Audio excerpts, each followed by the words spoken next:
In this lesson, we will demonstrate the test function on the cGas detector. The test function is designed to output a predetermined signal to the controller or building automation system to verify that the output on the detector are functional, triggering the appropriate alarms and other response actions. Make sure to notify all relevant personnel before starting tests to prevent unnecessary responses. Let's start by testing the digital output of the cGas digital detector, which is connected here to the FCS controller. The procedure is slightly different for the cGas analog detector, which I will show you after the digital detector. To begin, enter passcode 2020 and press enter. Navigate to testing in the parent menu and then to selected channel, press enter. Choose the desired channel. This detector has two channels. First channel is for carbon monoxide and the second one for nitrogen dioxide. We will select the first channel, then enter the desired test signal value, for example 100 ppm CO for carbon monoxide. Press enter to confirm the value and the test will start.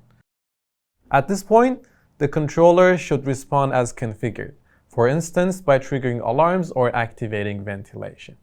Here, you can see the strobe light flashing and the alarm LED indicator on the FCS is red.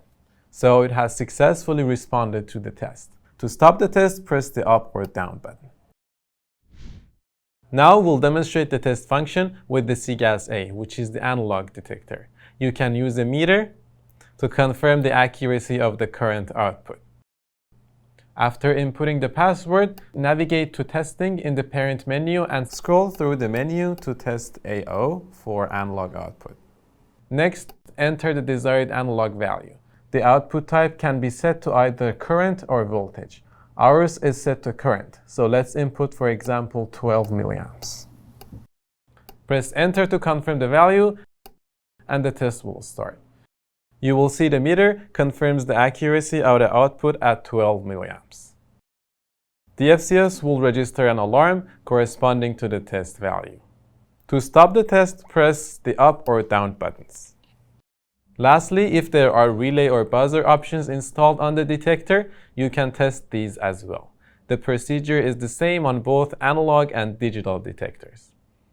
After inputting the password, navigate to testing in the parent menu and scroll to selected relay.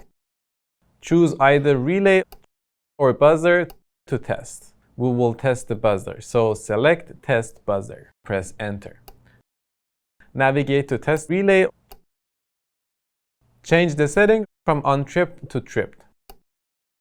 This will activate the buzzer. To stop the test, change the setting from tripped back to untripped. The buzzer is working, so this confirms a good test. To test the relay, you would go through the same procedure. And that's how to perform test function on the cGas detector.